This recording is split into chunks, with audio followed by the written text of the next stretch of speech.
In the darkened halls of the inquisitorial fortress, the air hung heavy with the scent of incense and blood. The walls loomed high and cold, adorned with banners bearing the sigil of the Aquila, the twin-headed eagle of the Imperium. Outside, the city of terror roared with the cries of 1 trillion souls, but within these walls, there was only silence. In the center of the chamber, a figure lay sprawled upon a stone slab, the black armor of an inquisitor glinting beneath the dim lumen globes. Tubes snaked from the man's body, feeding life-sustaining chemicals into a frame that should have crumbled to dust centuries ago. But he was still alive, still breathing. And with each rasping breath, his lips moved, mouthing words only one person could hear. Inquisitor Vinand stood beside the slab, her face shadowed, her eyes dark, her lips set in a thin, grim line. She watched as the ancient inquisitor known as Veritas struggled to speak, his eyes wide, his skin ashen, his veins dark and bulging beneath the surface. "Who are you?" she asked, her voice low, almost a whisper. "Who are you really?" Veritas's eyes flicked open, and for a moment they blazed with a fire that refused to die. "I was a teacher," he said, his voice a rasp that echoed through the chamber like the whisper of a dying god. "A speaker of truth. A man of reason." Winan's jaw clenched. "And now?" Veritas's lips twitched, a ghost of a smile passing across his cracked, bloodless mouth. "Now," he said, his voice thin, weak. "Now, I am a weapon." His breaths came faster, each one a ragged gasp, each one a struggle to pull air into failing lungs. The chemicals pumped through his armor, keeping him alive, but they could not keep death at bay forever. Not anymore.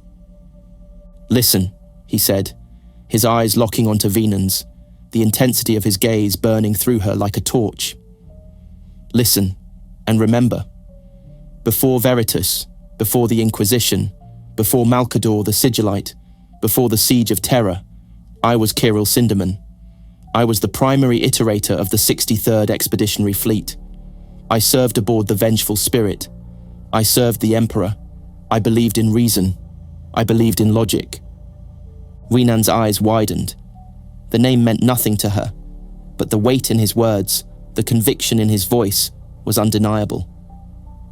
"I was there when the Legion fell," Veritas continued, his voice cracking, his eyes darkening. "I watched the Lunar Wolves descend into madness. I saw the Lectitio Divinitatus rise from the ashes of the Imperial Truth. I saw it all. And He coughed, blood flecking his lips, staining his teeth. The pain was spreading now, clawing through his body like a beast, tearing through flesh and bone.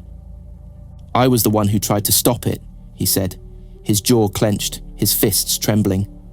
"But faith is a fire, and once it's lit, it burns everything."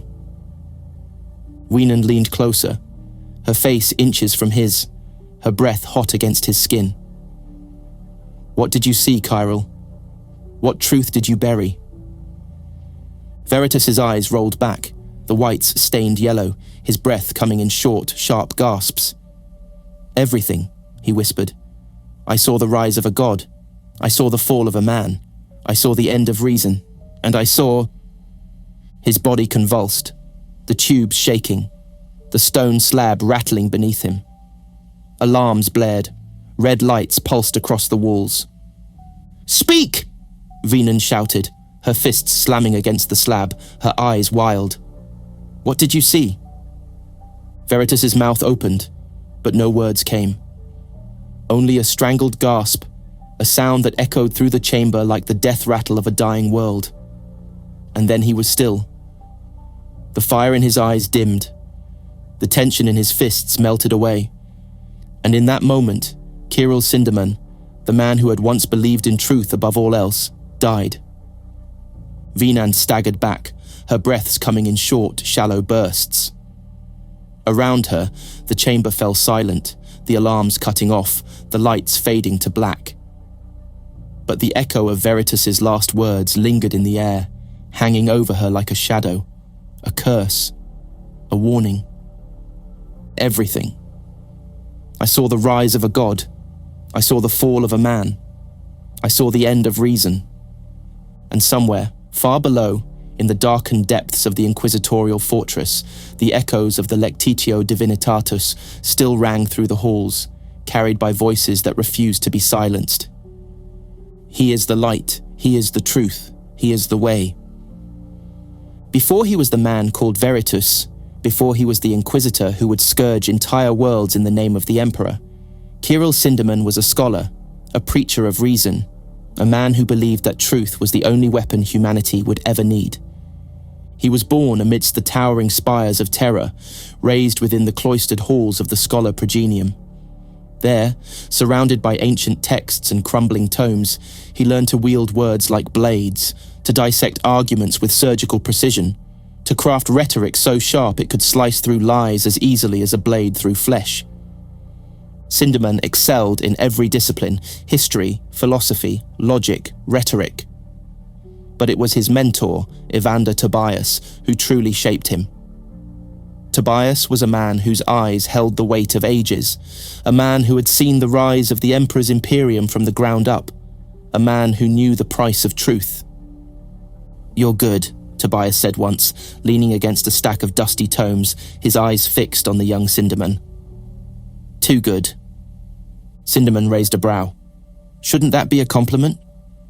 "It's a warning," Tobias said, his gaze dark, haunted. "Truth is a weapon, Kyril. The sharper it is, the easier it cuts through you." Those words would echo through Sindermann's mind for years to come. Sindermann's intellect, his unyielding logic, and his mastery of rhetoric eventually caught the attention of the Imperial Court. He was selected to join the Iterator Corps, an elite group of orators tasked with spreading the Imperial Truth across the galaxy. Their purpose was to educate, to indoctrinate, to wield the Emperor's words like a scalpel, to cut away the rot of superstition and faith. The Iterators were missionaries of reason. They were the Emperor's voice in a galaxy riddled with ignorance, and Sindermann was among the best of them. His first major assignment was aboard the Vengeful Spirit, the flagship of the 63rd Expeditionary Fleet, commanded by War Master Horus himself.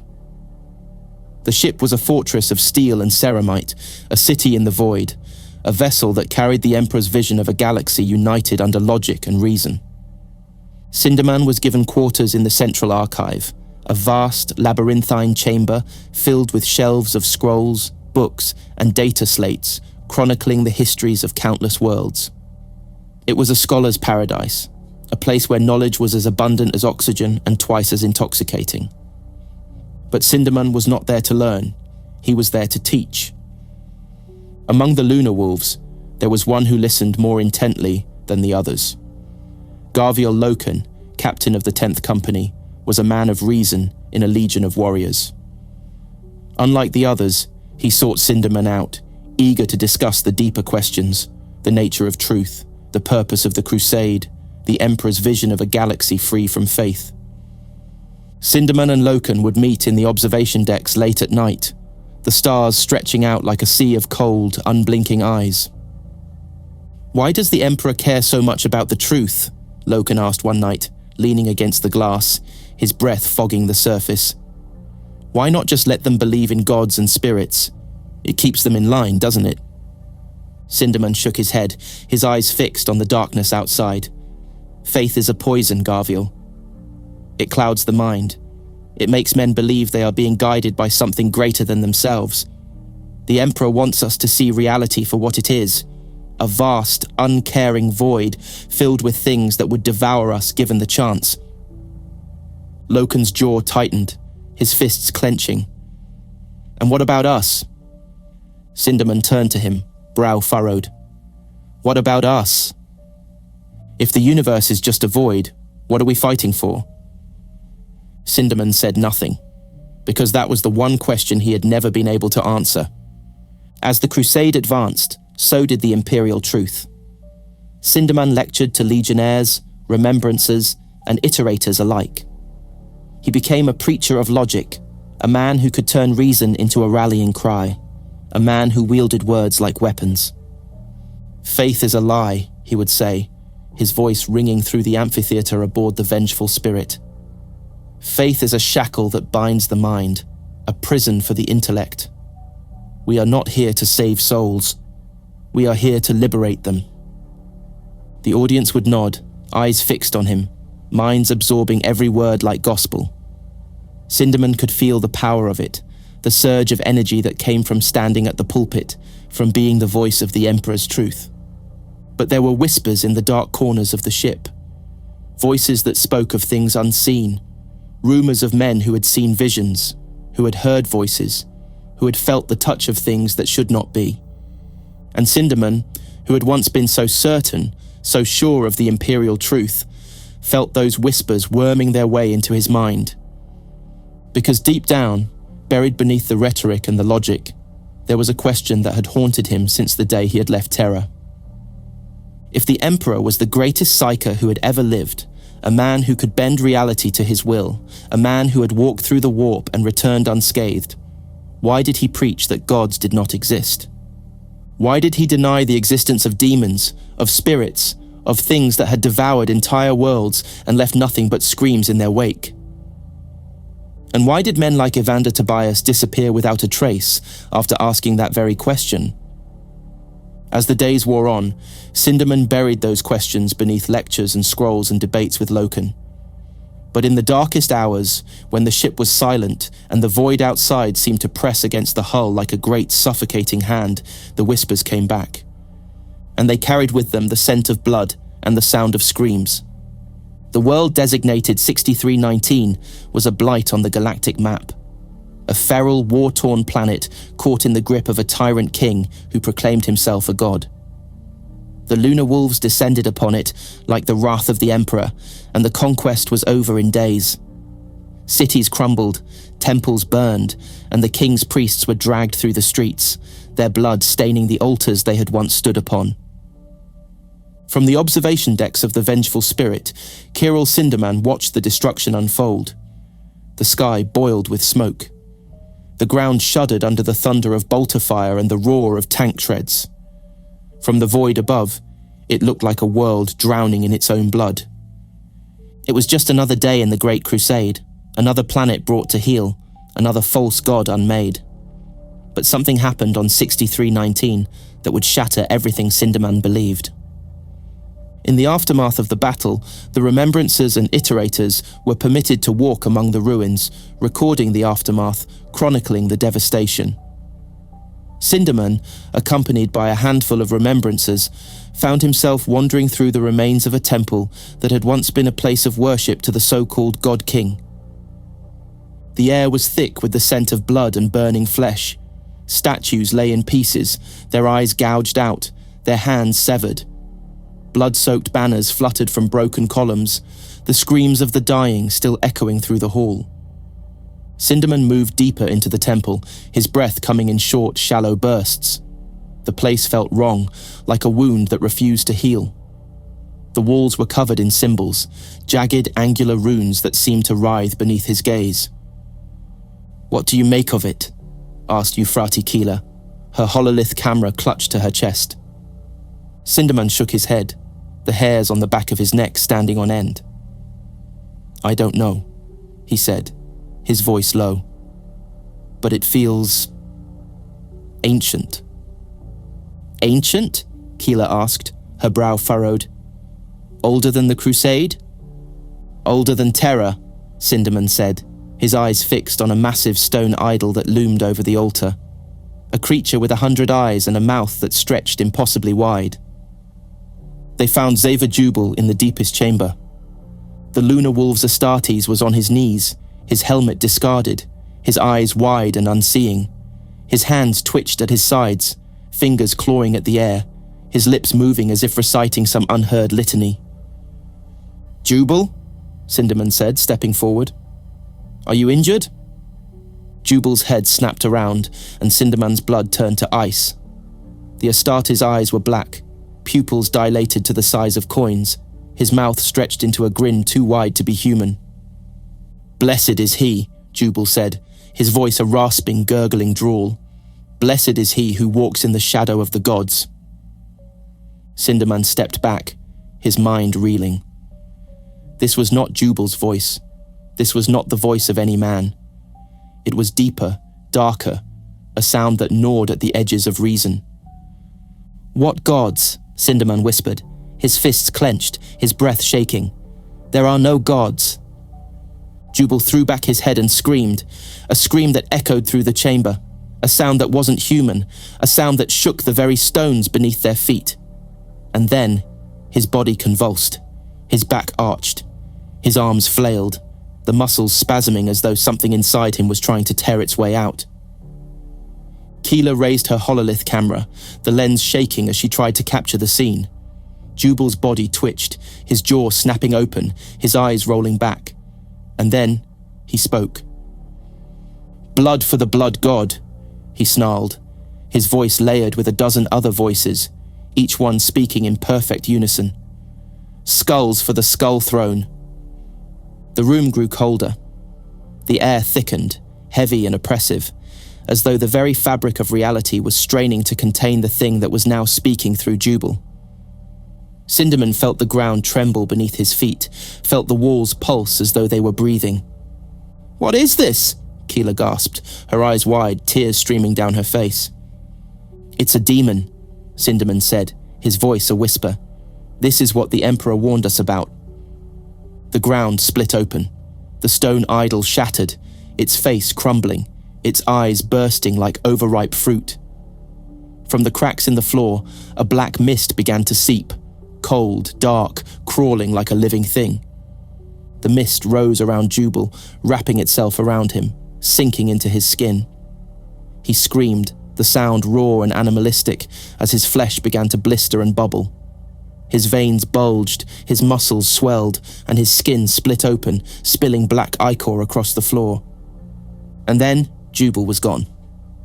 What stood in his place was a thing of bone and muscle, a creature with too many eyes and too many mouths, its skin a patchwork of scars and open wounds. It grinned down at them, blood dripping from its fangs, its eyes blazing like coals.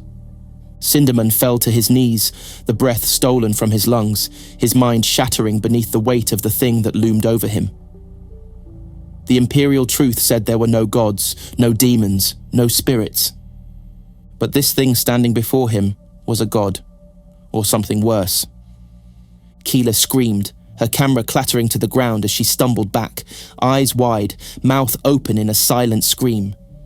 The creature lunged at her, its jaws snapping open, its eyes blazing with the light of a dying sun. And then, the air split open. A bolt of light shot through the room, slamming into the creature's chest. It reeled back, roaring, its body shaking as smoke rose from its skin. Standing in the doorway was Garviel Loken, his bolt pistol raised, his eyes blazing with fury. "Get out of here!" he roared, charging forward, his fists swinging, his body a blur of motion. The creature roared, its voice a sound like 1,000 screaming souls. Loken met it head-on, his fists hammering into its flesh, bones cracking, blood spraying. Sindermann scrambled to his feet, his vision swimming, his mind reeling. Keela was on the floor, her eyes wide, her lips moving in a silent prayer. "He is the light," she whispered, her eyes fixed on the ceiling. "He is the truth. He is the way." Sindermann grabbed her, pulling her to her feet, dragging her from the chamber as Loken's screams echoed behind them.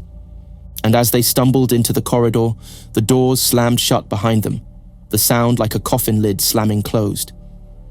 Sindermann's knees buckled, his breath coming in short, shallow bursts.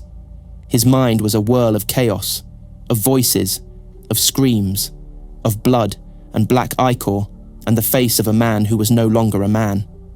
There were no gods. The Emperor had said so, but Kyril Sindermann knew in that moment that the Emperor had lied. The aftermath of 6319 was a fever dream. The ship was a tomb. The air hung thick with the scent of blood and incense, the walls reverberating with whispers of things that should not be. The memory of Xaver Jubal's possession lingered like a stain that refused to fade. It gnawed at the minds of those who had witnessed it, spreading like a contagion in the dark. For Kyril Sindermann, the experience had shattered him. He had once wielded the Imperial Truth like a weapon, each word a strike against superstition. each lecture a battle against ignorance. But now, the words felt hollow. They slipped through his grasp, like smoke. The truth he had so adamantly defended had turned to ash in his mouth. Sindermann secluded himself in the archive chambers, a labyrinthine vault of data slates and parchment, a place where knowledge was supposed to provide answers. But all he found were questions. Why would the Emperor, the greatest psyker who had ever lived, deny the existence of demons? Why teach that gods were lies when Sindermann had seen one wear the flesh of a man? Day after day, Sindermann pored over texts, imperial doctrines, logs of expeditions, fragments of pre-imperial religions, and forbidden writings collected during the Crusade. He scoured the Book of Lorgar, the heretical tome written by the Primarch of the Wordbearers after his pilgrimage to the Eye of Terror. The book was a fevered vision of gods and demons, realms of suffering and ecstasy, a universe where the Emperor was not a man but a god, a divine being who had been betrayed by his own sons. The text was a blasphemy against the Imperial Truth, a scripture that sang the praises of the very things the Emperor had declared as lies. But now, after witnessing Jubal's possession, the words didn't feel like heresy, they felt like prophecy. In the darkened archive, Sindermann read from the book aloud. The words were ancient, the syllables harsh, like the grinding of stones against bone. As he spoke, the air grew colder. Shadows deepened. The lumen globes flickered, the light dimming, the room contracting. And from the blood of the fallen shall rise the devourer of souls, the thirsting god, the master of skulls. The room trembled. Books fell from shelves. Dust swirled through the air like ash on a battlefield. Sindermann's breath came in short, shallow bursts. He gripped the edge of the lectern, the ink on the pages seeming to swim, the words twisting, reshaping. And then, something moved in the dark. A shadow detached itself from the wall, a blackness too deep, too dark, too cold. It slithered forward, a shape without form, a presence without substance. Sindermann felt it press against his mind like a clawed hand, felt its hunger, its rage, its hatred. The book fell from his hands, landing with a thud that echoed through the chamber. The shadow surged forward, its maw opening, teeth glinting like daggers. Sindermann screamed. Outside the archive, Euphrati Keeler heard the scream. She was moving through the halls with her hololith camera, capturing images of the devastation left behind after 6319.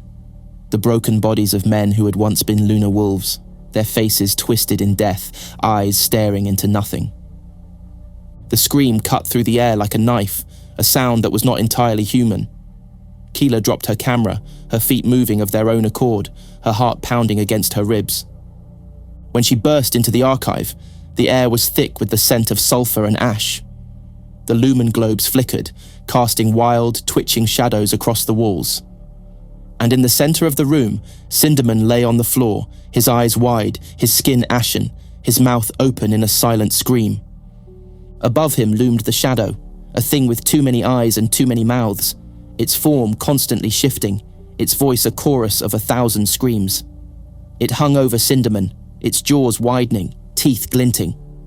Keeler's breath hitched, her knees buckled. The room spun around her, but even as her mind fractured beneath the weight of the thing, she felt something rise up within her.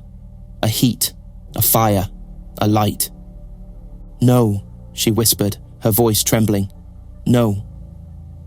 The shadow turned its eyes on her, each one a void that devoured all light. Its mouths opened, and the screams of the damned echoed through the chamber. Keeler took a step forward, her hands trembling, her eyes blazing. "Emperor, hear me," she said, her voice rising, her hands outstretched. "You are the light. You are the truth. You are the way." The shadow roared, the sound a blast of icy wind that slammed into her, driving her to her knees. But she kept her gaze fixed on it, her eyes unblinking, her jaw set. "You are the light," she said again, her voice firm. "You are the truth. You are the way." A blinding light filled the room. The shadow shrieked, its form unraveling, its edges fraying, its eyes exploding into nothingness. It reared back, howling as Keeler's words echoed through the chamber. "You are the light. You are the truth. You are the way." The shadow dissolved, its form dissipating into black smoke, its screams fading into silence. The room fell still.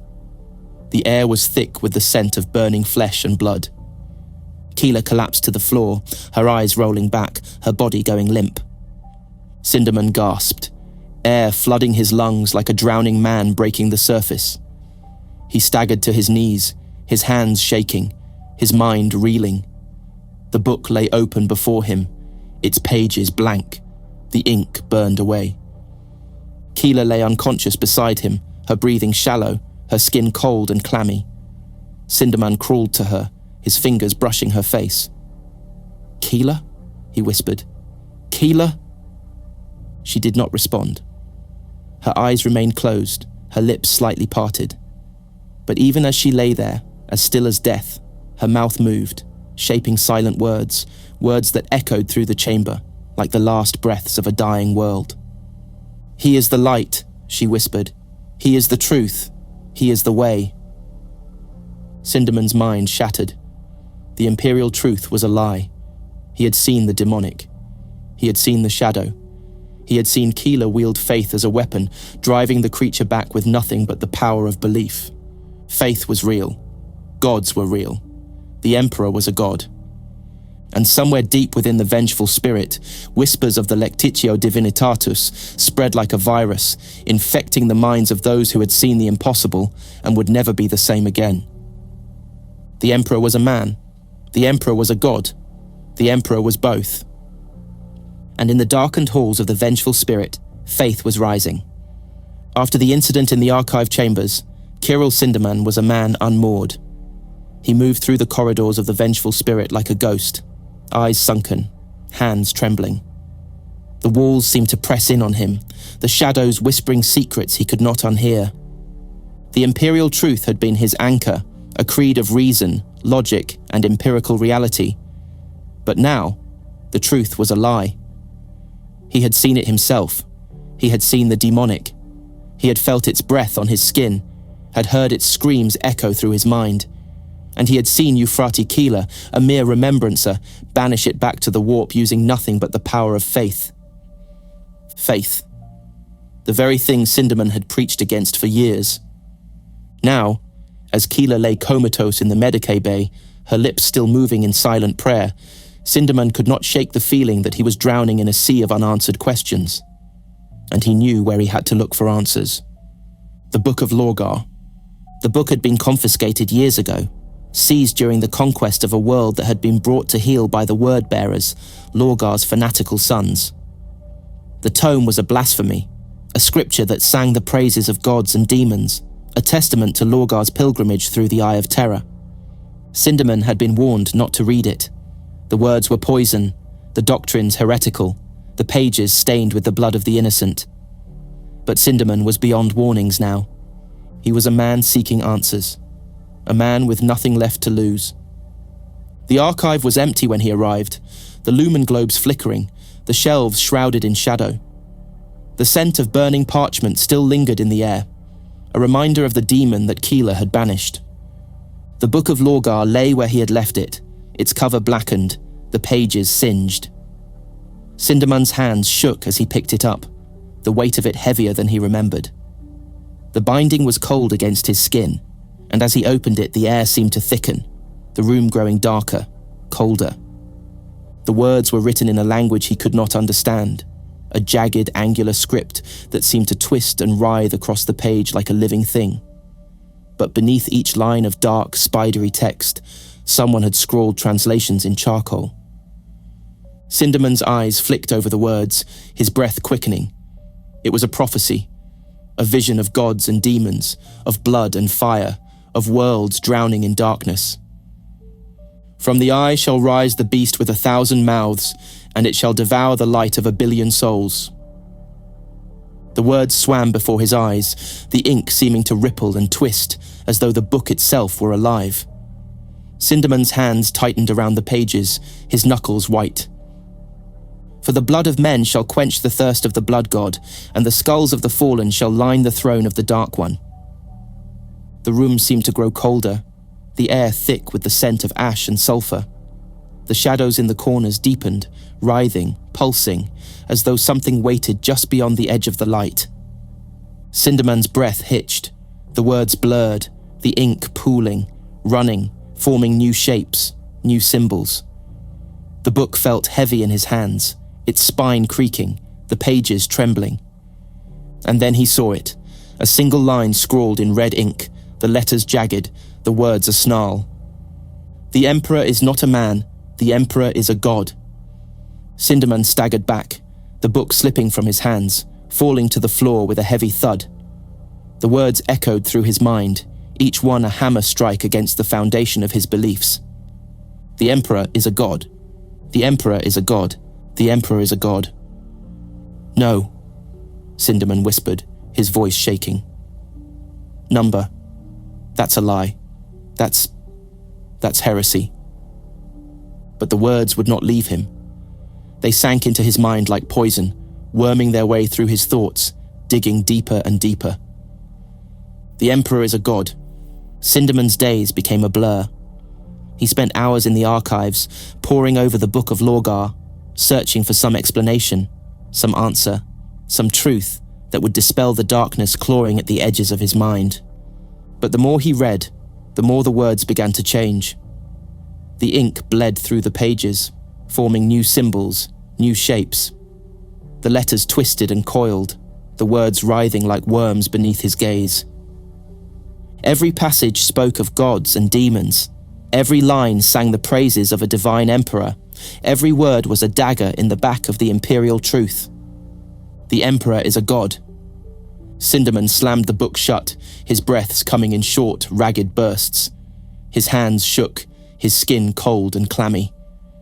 He felt as though he were standing on the edge of a cliff, staring down into an abyss that stared back. And in that abyss, he saw Kyril's face, her eyes wide, her lips moving in silent prayer, her hands clasped around a pendant bearing the sigil of the Lectitio Divinitatus. Sindermann pressed his fists to his temples, his teeth grinding. The Emperor is not a god. The Emperor is a man. The Emperor is a man. But the words on the page said otherwise, and the words in his mind refused to be silenced.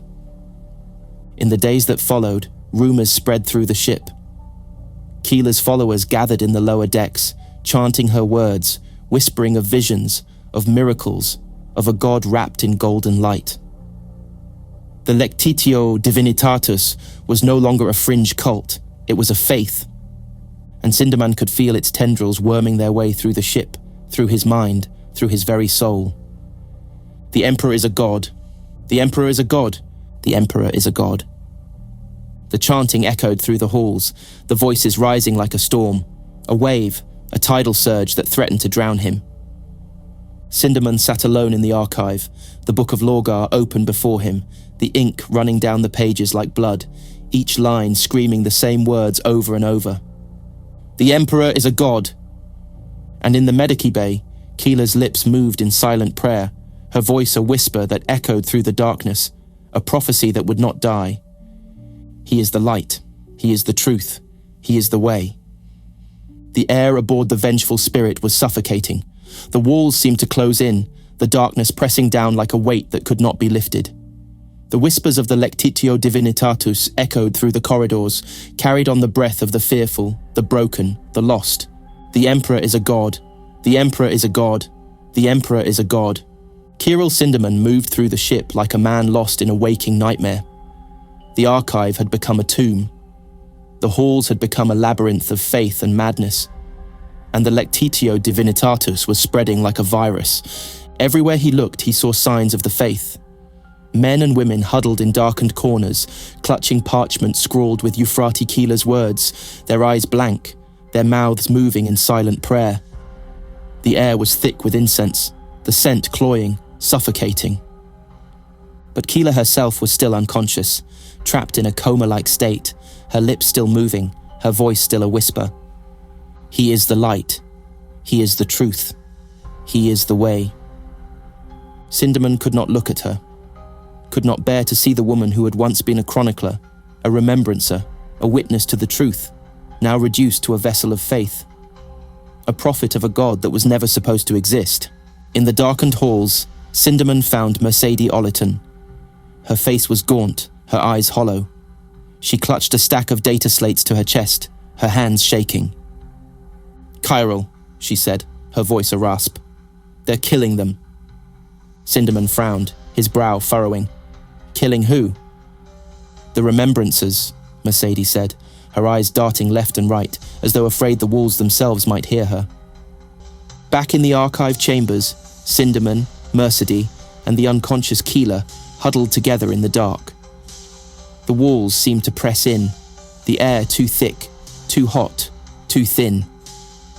Mercedes was crying, her breath coming in sharp, ragged gasps. "They're coming for us, Kyril. They're going to kill us." Sindermann's mind raced. There was only one way off the ship, only one hope left. The Eisenstein. The Eisenstein was an Imperial frigate, a ship commanded by Captain Nathaniel Garrow of the Death Guard. A loyalist, a man who had seen the corruption spreading through the sons of Horus and had refused to bow to it. "We have to get to Garrow," Sindermann said, his voice trembling. "He's still loyal. He can get us out." Mercedes shook her head. "The ship is crawling with Malagurst's men. They'll kill us before we reach the hangar." Sindermann grabbed her by the shoulders, his eyes wild. "Then we die trying." They moved through the corridors like shadows, keeping to the walls, slipping through the dark. Keeler was a dead weight in Sindermann's arms, her skin cold, her eyes shut, her lips still moving in silent prayer. Around them, the ship roared with chaos. Loken's voice echoed through the vox grids, his words a booming, relentless litany. Mercedes sobbed as they reached the hangar bay, her eyes darting around. The Eisenstein loomed ahead, its engines rumbling, its boarding ramp down. Garrow stood at the foot of the ramp, his power armor scorched and battered, his bolt pistol raised. "Get in!" he shouted. "Now!" Sindermann sprinted forward, Keeler's body bouncing in his arms. Mercedes stumbled behind, her breaths coming in ragged, panicked bursts. Sindermann stumbled up the ramp, falling to his knees as the hatch slammed shut behind him. The engines roared to life, the deck vibrating beneath him, the air trembling. And as the Eisenstein blasted away from the vengeful spirit, the Eisenstein had limped through the void, its hull scarred, its engines faltering, its crew clinging to life as the galaxy crumbled around them.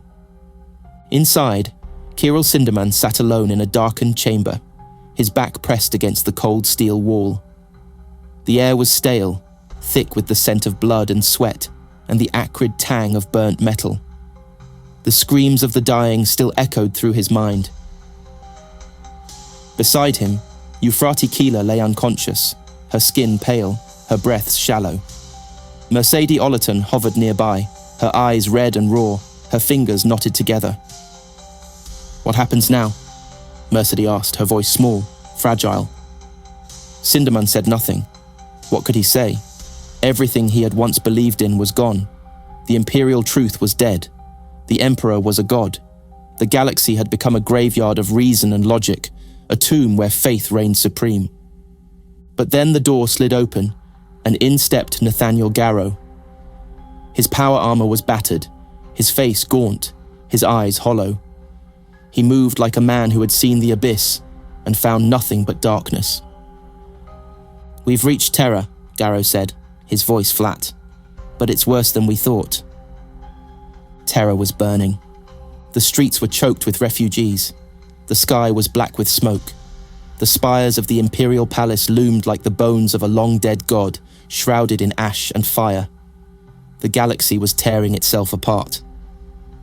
The Eisenstein had been taken in by the Sigillite, and now Sindermann found himself standing in the shadow of the man who held the Emperor's ear. Malcador the Sigillite was a ghost of a man, tall and thin, his skin like old parchment, his eyes sunken hollows of shadow and fire. He sat upon a stone throne, his fingers steepled, his gaze fixed on Sindermann like a hawk watching a dying mouse. "You witnessed the rise of the Lectitio Divinitatus," Malkador said, his voice a whisper that seemed to echo through the chamber. You saw Keela's power. You saw what she did to that demon. Sindermann swallowed, his throat dry. It wasn't her. It was the Emperor. Malkador's eyes narrowed. And what did you learn? Sindermann clenched his fists. That the Imperial Truth was a lie. Malkador leaned forward, his gaze burning. The truth was necessary, he said, his voice a rasp. The galaxy was drowning in superstition and madness. The Emperor had to bring order. But now, everything has changed. Sindermann shook his head, his breaths coming faster, his heart hammering against his ribs. But faith is spreading. The Lectitio is growing. They think the Emperor is a god. Malkador nodded slowly. And so they must. The Emperor will soon be entombed upon the golden throne. His body will wither. His mind will walk the stars. And we must ensure that faith in him as a god remains strong. Sindermann staggered back, his back hitting the cold stone wall. You want to turn the Emperor into a god? Malkador's lips twitched, a ghost of a smile. I want to turn you into a weapon. Hours later, Sindermann stood alone in a darkened chamber, his robes stripped away, his body shivering beneath the freezing air. Before him stood a line of men and women, each one clad in black, each one bearing the seal of the Inquisition. Malkador stepped forward, a scroll held in his withered hands. You once spoke the Emperor's words, he said, his voice echoing through the chamber. You once preached the Imperial Truth. Sindermann swallowed, his eyes fixed on the stone floor. I did. Malkador's eyes darkened. And what do you believe now? Sindermann's hands shook. I believe that the Emperor is a god.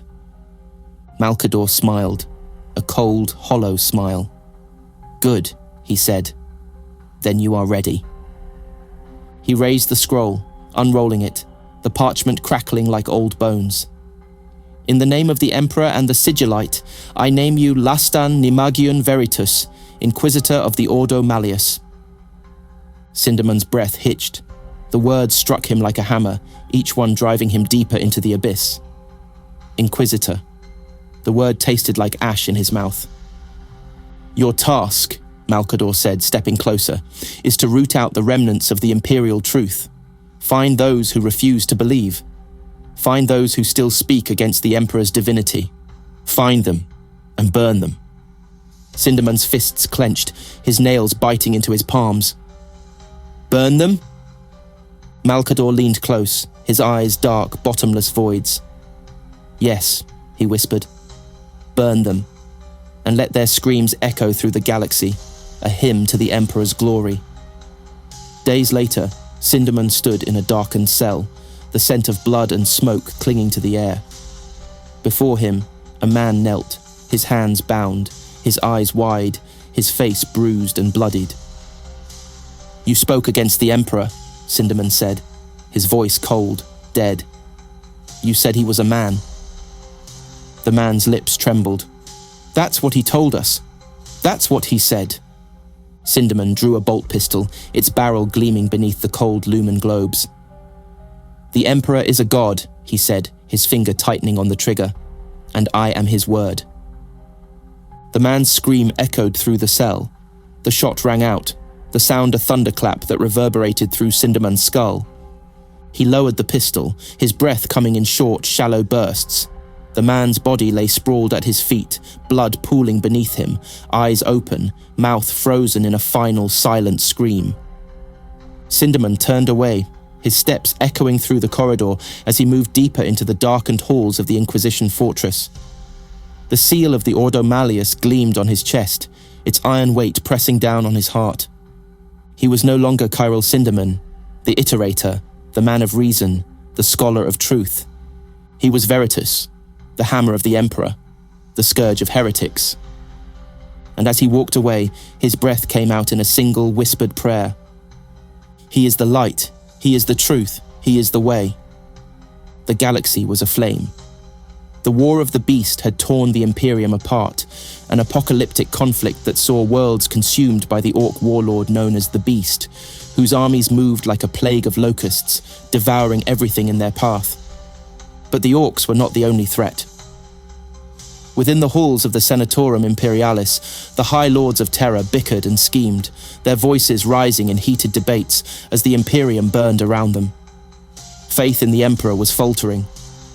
The Lectitio Divinitatus had become a tool of manipulation, a weapon to be wielded by those who sought power. And in the midst of the chaos, there was one man who moved like a shadow through the halls of terror, a man who had once been a preacher of truth, a man who had once spoken against gods and faith, a man who had become something else. Inquisitor Lastan Nemagion Veritus. Veritus stood in the center of the inquisitorial fortress, the sigil of the Ordo Malleus emblazoned across his chest. The hall was filled with inquisitors, each one clad in black robes, each one a weapon of the Emperor, each one a blade honed to cut through lies and heresy. Veritus's eyes were cold, empty. His face was a mask of stone, his jaw clenched, his fists tight at his sides. Before him knelt a man in chains, his body bruised and bloodied, his eyes swollen shut.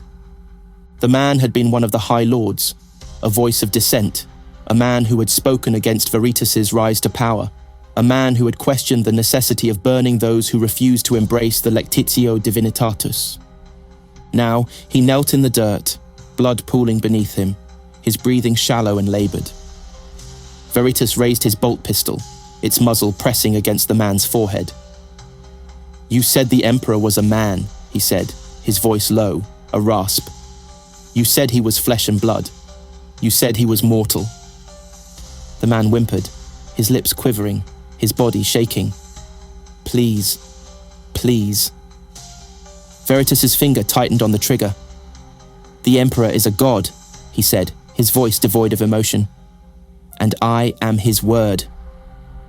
The bolt pistol roared.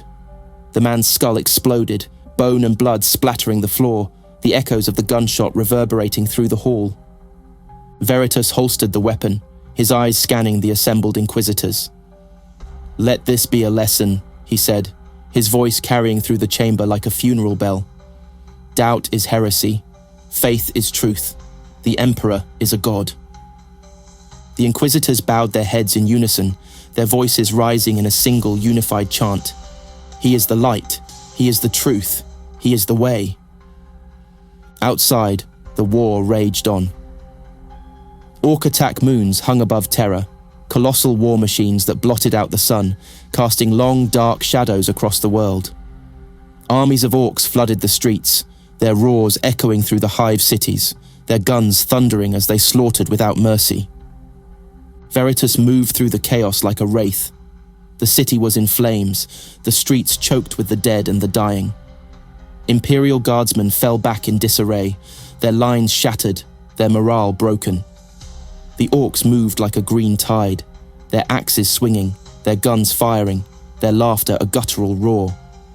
Veritus strode through the carnage, his black power armor gleaming in the firelight, his bolt pistol barking, each shot a thunderclap that split the air. But his true target was not the orcs, it was the faithless. Inside the Imperial Palace, the Senatorum Imperialis was in disarray. The High Lords screamed at each other, fists slamming against the table, eyes wild with desperation. "We're being slaughtered," one of them shouted, his face twisted in rage, "and you're all sitting here, doing nothing." "What would you have us do?" another snapped. "The orcs are unstoppable." Veritus entered the chamber, his footsteps echoing against the marble floor. The room fell silent. All eyes turned to him.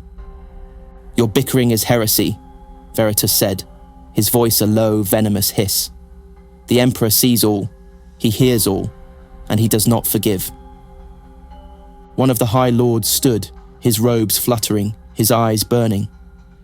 "You speak of faith while the orcs tear down our walls. What good is faith against their guns? What good is your god against their war machines?" Veritus's eyes narrowed. "The Emperor is a god," he said, each word a knife, "and those who doubt shall be purged." He raised his hand. From the shadows, his interrogator assassins stepped forward, their eyes gleaming, their blades dripping blood. "Arrest them," Veritas said, his gaze never leaving the defiant High Lord. "Purge the heretics. Burn the unbelievers." Days later, the Orc-attack moon loomed above Terra, casting its shadow across the Imperial Palace. Inside, Veritas met with Draken Vangorich, the Grand Master of the Assassins, a man whose eyes held the cold, dark fire of a killer who had long since forgotten mercy. "They're all dead," Vangorich said, his voice flat. "All those who spoke against you." Veritas nodded, his eyes fixed on the attack moon. "Good." "And the Inquisition?" Vangorich asked, his eyes glinting. "Will they stand with you?" Veritas's jaw clenched. "They will do as they're told." Vangorich stepped closer, his breath hot against Veritas's ear. "And what about Vinand?" Veritas's face twisted into a snarl. Inquisitor Vinand, a woman who had dared to challenge his authority, a woman who had dared to question the Lectitio Divinitatus, a woman who still clung to the belief that the Emperor was just a man. "She will die," Veritas said, his voice a hiss, "and her ashes will be scattered to the void." But Vinand would not die easily. She went underground, vanishing into the depths of terror, her network of informants and spies keeping her one step ahead of Veritas's assassins. Veritas raged. The streets of Terra became a hunting ground, the air filled with screams and the stench of burning flesh. Anyone suspected of aiding Vinand was dragged before Veritas and made to kneel.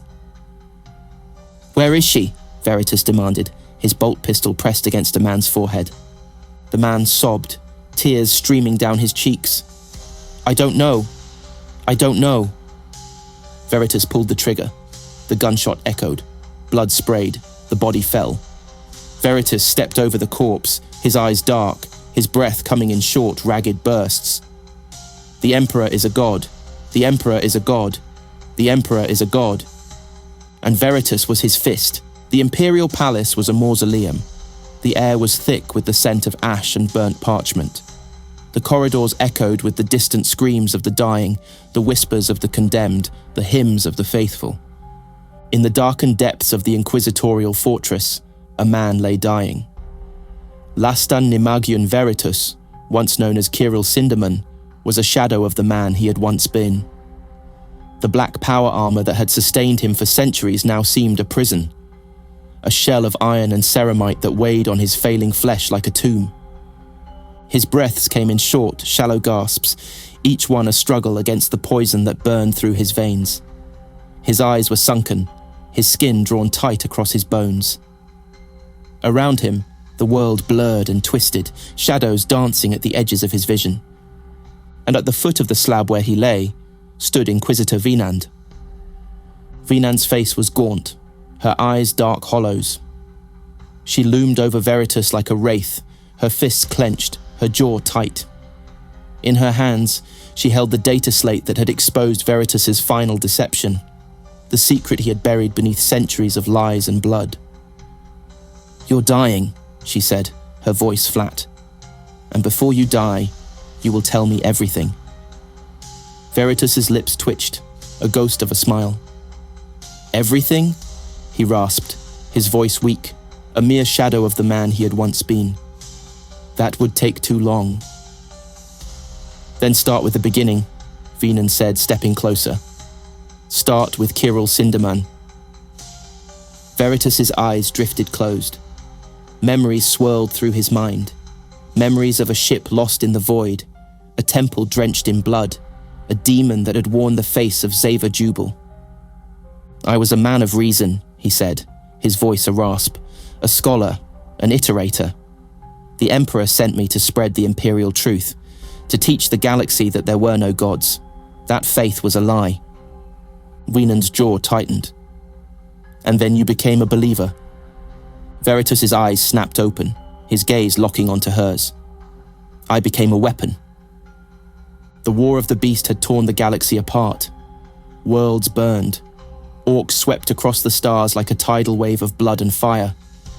The High Lords of Terror had become cowards and sycophants, men who hid behind their titles while the Imperium crumbled around them. Veritas had risen to power through blood and fire, crushing dissent, purging the faithless, turning the Ordo Malleus into an iron fist that could strike down any who dared question the Emperor's divinity. But in the midst of it all, there was one name that haunted him. One voice that echoed through his mind like a dying scream. Vinand. "She was always one step ahead of me," Veritas said, his eyes staring into the dark, his fists clenching against the cold stone slab. "She knew what I was. She knew what I had done. She knew that the man who preached the Emperor's divinity was the same man who once called it a lie." Vinand stepped closer, her breath hot against his ear. "And what did you do to her?" Veritas's jaw clenched. "I hunted her. I sent assassins. I sent spies. I burned entire districts of the Imperial Palace just to find her." "And did you?" Veritas's eyes fell closed.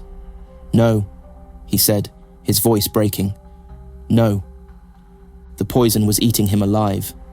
His veins burned like rivers of fire, his lungs filled with ash.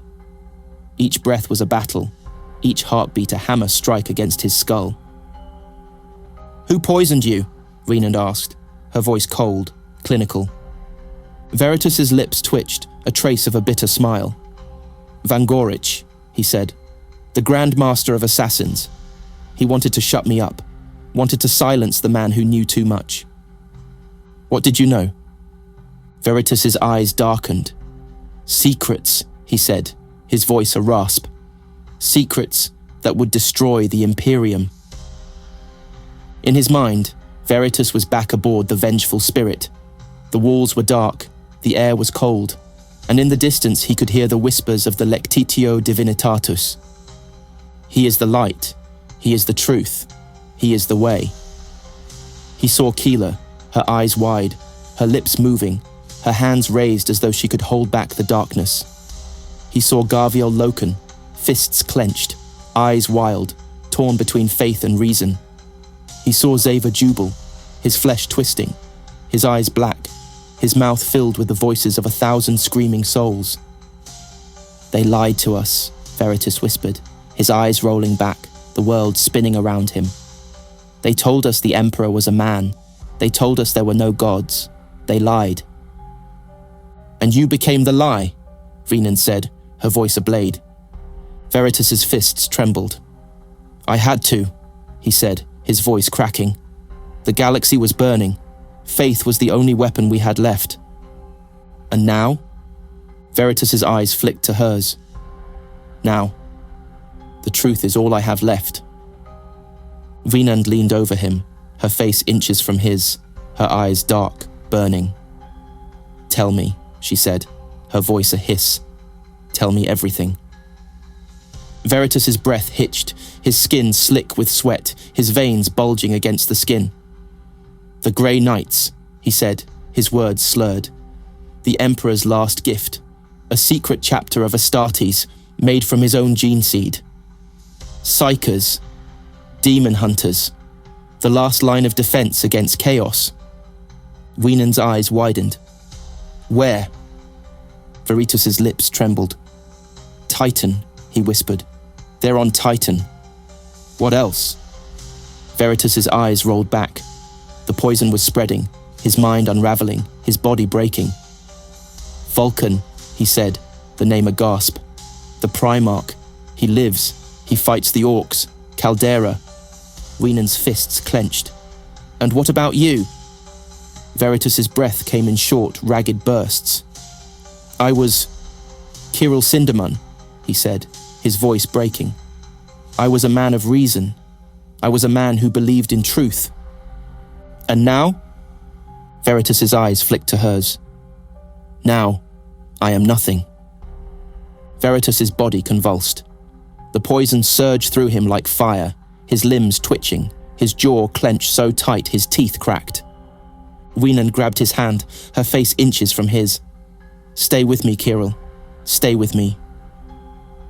Veritas's lips moved, his eyes fixed on a point far beyond her. And in that moment, he saw the Emperor, wrapped in golden light, his eyes blazing, his mouth moving, his words a storm that drowned out the screams of the dying. He is the light. He is the truth. He is the way. Veritus's mouth opened, a single final breath escaping his lungs, and with it, a single final word. Forgive me. His eyes fell closed. The light in them flickered and died. The man who had once been Kyril Sindermann, who had once believed in truth and reason, who had once been a preacher of the Imperial Truth, was gone. And in the silence that followed, Vinan's eyes filled with tears as she whispered the words that had haunted Sindermann until his dying breath. He is the light. He is the truth. He is the way. The halls of the inquisitorial fortress were silent. The echoes of Lastan Nemajun Veritus's final confession still lingered in the air, hanging like a funeral shroud. The man who had once been Kyril Sindermann was gone, his body cold and still upon the stone slab, his eyes closed, his mouth frozen in that last whispered prayer. Forgive me. In the days that followed, the news of Veritus's death spread like wildfire through the corridors of terror. The Inquisition moved swiftly to silence the rumors, to bury the truth beneath a mountain of lies. Veritus had died a hero, they said, a man who had given his life in service to the Emperor, a man who had stood against the darkness and burned away the heretics with fire and faith. But those who knew the truth, those who had seen Veritus's final moments, spoke in whispers behind closed doors. They spoke of a man who had once preached the Imperial Truth with unwavering conviction, a man who had been shattered by the horror of 6319, a man who had become a weapon of the Emperor, a hammer to crush dissent, a blade to silence the faithful. And they spoke of the secret he had carried to his grave, the secret that would change everything. In the shadows of the Senatorum Imperialis, Inquisitor Vinand moved like a ghost, her eyes hollow, her face drawn. The data slate Veritus had given her was a dead weight in her hands, the words upon it a curse that echoed through her mind. The Grey Knights. Titan. Vinand moved deeper into the labyrinth of terror, her footsteps echoing against the cold stone walls. Around her, the Imperium roared with the fires of the War of the Beast. The Orc warlord still raged across the stars, his armies consuming worlds, his attack moons casting long shadows across the throne world of humanity. But Vinand was not thinking of orcs. She was thinking of Veritus. She was thinking of the Grey Knights, the secret chapter forged from the Emperor's own gene seed, a force of demon hunters who had been kept hidden for centuries, their existence buried beneath layers of lies and blood. And she was thinking of the other secret Veritus had whispered before the poison claimed him. Vulcan, Caldera, the Primarch lives. The Imperial Palace loomed before her, a fortress of black iron and stone. The air was thick with the scent of burning parchment, the screams of the dying echoing through the halls. The High Lords of Terror were in disarray. The Inquisition was fractured, torn between those who still clung to Veritus's vision of the Emperor as a god, and those who remembered the Imperial Truth. Vinand slipped into a darkened chamber, the door sliding shut behind her. The room was cold, the air still. And there, standing in the shadows, was Drakan Vangorich. "Did he tell you?" Vangorich asked, his eyes glinting like a predator's. Vinand clenched her fists. "He told me everything." Vangorich's lips twitched. "And now you know why he had to die." Vinand took a step forward, her eyes burning. "You poisoned him." Vangorich shrugged, the motion casual, almost dismissive. "He was a fanatic, a liability, a man who thought the Emperor was a god." Vinand's jaw clenched. "And what do you think?" Vangorich's eyes darkened. "I think the Emperor was a man, and men die." Days later, the citadel on Titan was locked down. The Grey Knights remained hidden, their fortress shrouded in secrecy, their chapter master Janus watching as the Imperium burned around them. Vinand never reached Titan. The data slate Veritus had given her was intercepted. The secrets he had spilled, the Grey Knights, Vulcan, the Sisters of Silence, were buried, locked away in the darkest vaults of the Inquisition. Van Gorich's assassins moved through terror like shadows, erasing all traces of Veritas's final confession. The data slates were destroyed, the records were purged, the witnesses were silenced, and the truth became a ghost. In the aftermath of the War of the Beast, the Imperium began to rebuild. Faith in the Emperor surged like a tidal wave, consuming entire sectors, burning away the last remnants of reason and logic. The Lectitio Divinitatus became the law of the Imperium, its scriptures chanted by billions, its saints immortalized in stone and steel. Euphraticilla was declared a martyr, a prophet, the first saint of the imperial cult. The girl who had once been a remembrancer, a witness to Jubal's possession, a woman who had banished a demon with nothing but the power of faith. Her name was written in the annals of the ecclesiarchy, her words spoken as scripture. He is the light, he is the truth, he is the way. But there were some who remembered Veritas, some who whispered his name in the dark when the lumen globes flickered and the shadows grew long. Some who remembered the man who had once been a preacher of truth, a man who had once called faith a lie. They spoke of the iterator named Kyril Sindermann, the man who had believed in reason and logic, the man who had refused to bow to gods, the man who had died believing in the lie he had once fought against. And they wondered what his last words had truly meant. Deep within the inquisitorial fortress, a sealed vault stood untouched.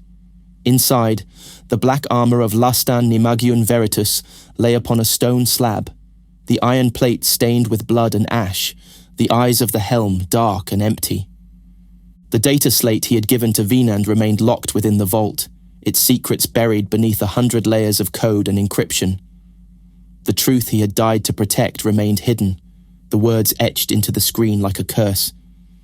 The Emperor is a god. The Emperor is a man. The Emperor is a lie. And in the silence of the vault, the echoes of Veritas's final words lingered, a whisper in the dark, a ghost that refused to die. Forgive me. Outside the inquisitorial fortress, the imperial palace was illuminated by the glow of 1,000 candles. Priests and monks chanted hymns to the God Emperor, their voices rising into the night, their words echoing through the streets of terror like a dirge. He is the light. He is the truth. He is the way. And somewhere, in the depths of the palace, a golden throne pulsed with the dying embers of a god who was not a god, a man who was not a man, a lie that would become the foundation of an empire. Forgive me,